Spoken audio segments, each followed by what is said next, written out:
Hello my fellow cabbage lovers, and welcome back to the channel. I hope you're doing terrific today. I know I am. Because today I have some new stuff I want to show you, and also how to build them. So we're starting off with a sub 9K double ripper build, and it's awesome. It's using the Growl cab, which is probably one of the best cabs in the game. This cab can be seen in builds ranging from the lowest power screw brackets to way up among the 10 and 11Ks. It's also using the flywheel for faster reload speed and the fin whale engine to give the rippers some damage protection. The downside with this is the wheels. It's using the landing gears and they come off like they were made out of cabbage. I find that a little strange because landing gear is made to withstand the force of a landing aircraft. Anyway, let's take it into a match, and then I'll show you how it's built after. Okay, first match of the day. Let's practice a few shots on one of the bots on our team. I just find it funny to troll them a little.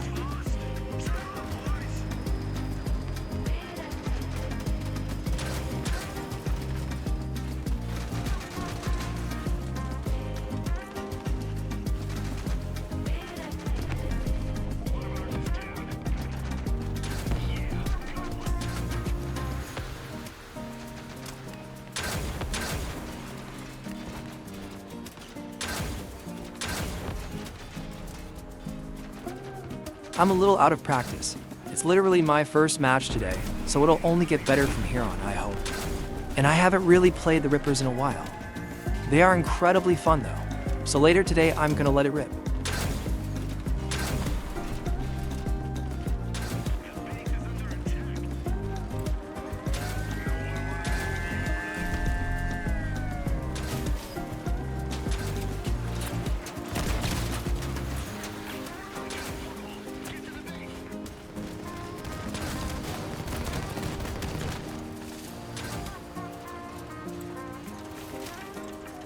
I'm not a big fan of the landing gear rules.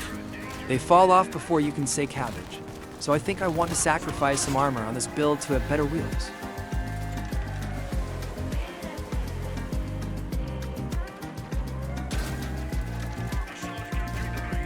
So far, so good. Just gotta keep it moving. I like this build though, except for the wheels, so they have to go if I'm gonna play this build more. It's kinda crazy having a 9K build with a pair of rippers with great top speed and acceleration, and then the flywheel on top of that.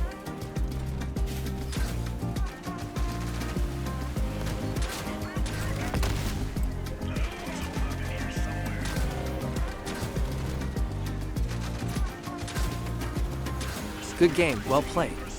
Let's go back to the garage and see how this thing is built.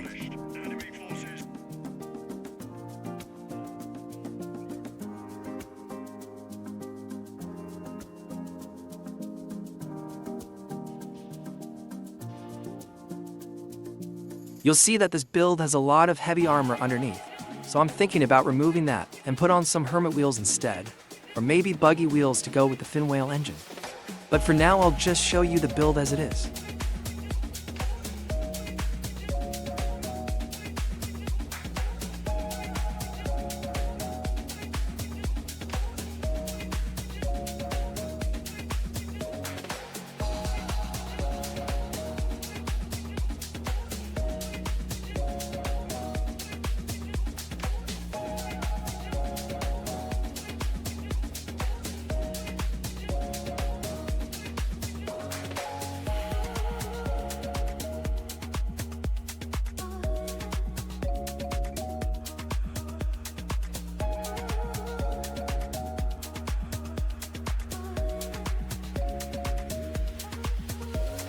There you go, a sub 9K double ripper build.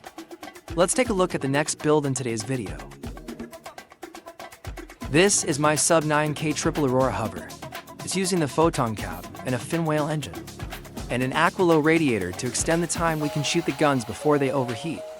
I have fused my Auroras in a specific way, meaning that two of them are identical with more durability, 5% more damage, and 25% faster heating of enemy parts. The third one is almost the same fuse.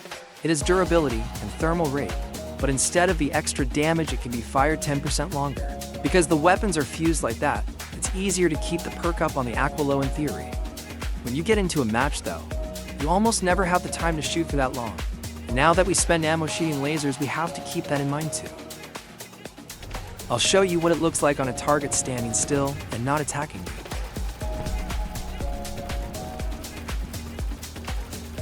A couple of very quick releases of the trigger to make it happen faster is the way to go. But you can just hold the trigger and let all the guns overheat the first time, and then they will be out of sync, so you'll always have at least one gun shooting at any given time. But like I said, it's different in a match. Let's take this thing for a fight.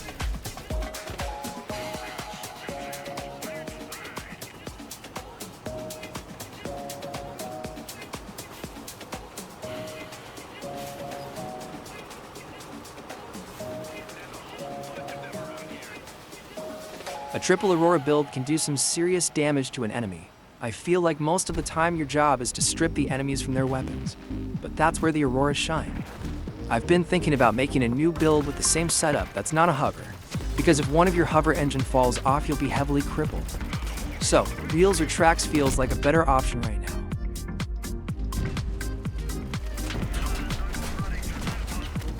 Do you see what I mean? Yeah, I could of course armor it up more. But when I play these crazy 20k hovercrafts, I find myself in the same situation, even if the hovers are protected behind bumpers and whatnot.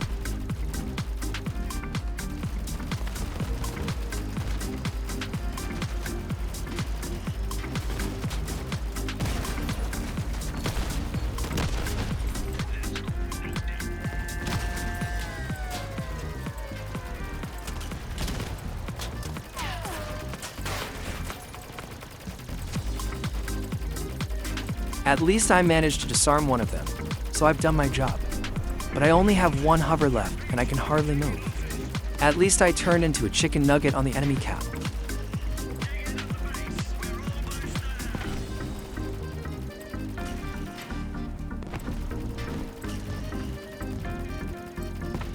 What a crazy match this turned out to be. The Auroras are pretty good with the photon cap, so I'm gonna make a new build later on with this exact setup only with wheels.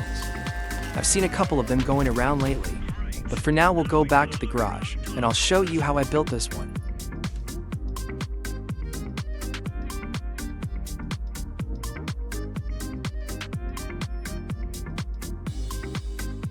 You might have to pause the video to see the framework properly. I'm sorry about that.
There you have it, the 9K triple Aurora Photon Hover.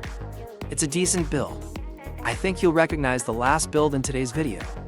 I rebuilt the Punji build from a previous video, but instead of using it with Dooms, Fortunes, and Rippers, I put on a pair of Harvesters and a Chameleon. To sum it up, we have the call cabin that synergizes with the Punjas for 35% extra power and 30% damage resistance. I swapped out the oppressor engine with the Oyabin. So the idea is to smash into an unsuspecting enemy, which in turn will activate the perk on the engine, giving us another 100% power. So we'll see how that turns out. I've also added a Tormentor to boost the damage of the Harvesters by 70%.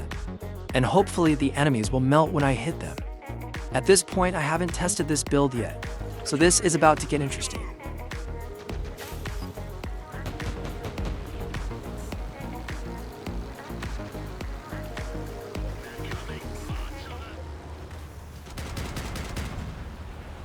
I can already see the first catch of the day on the minimap. So let's home in on the first enemy we see, and then press all the buttons at the same time when we hit them.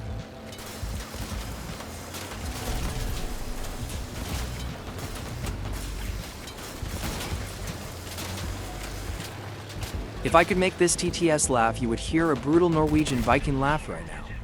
That was fun, maybe not spectacular, but still good numbers and completely crippled and disarmed. Just the way we like chicken nuggets and cabbage.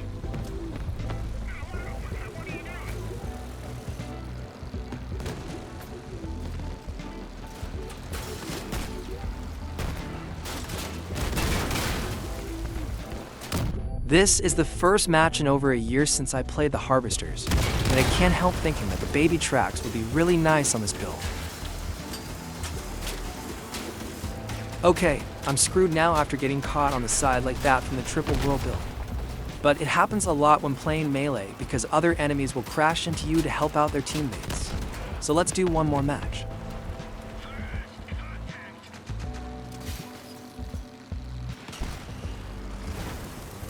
I'm gonna take the blame for that one. Sorry about that.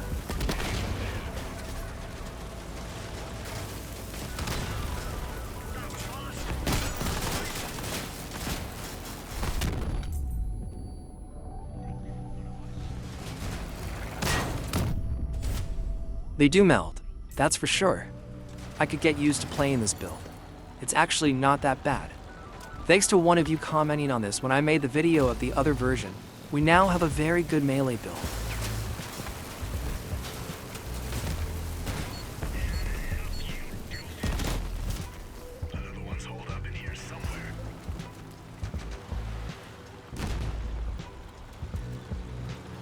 I guess that was my fault too.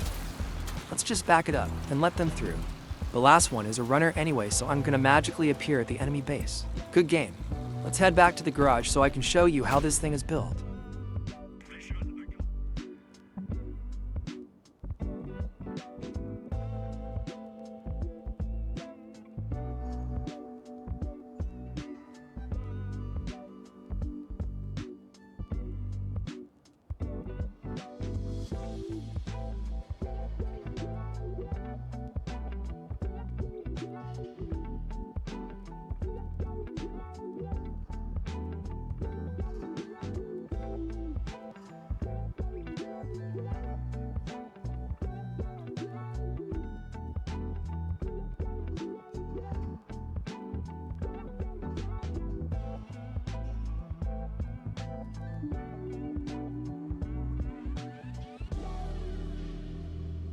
This engine has grooves in the middle, so you can fit it between frames like this. It can be very helpful, and it looks neat.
Well, there you have it.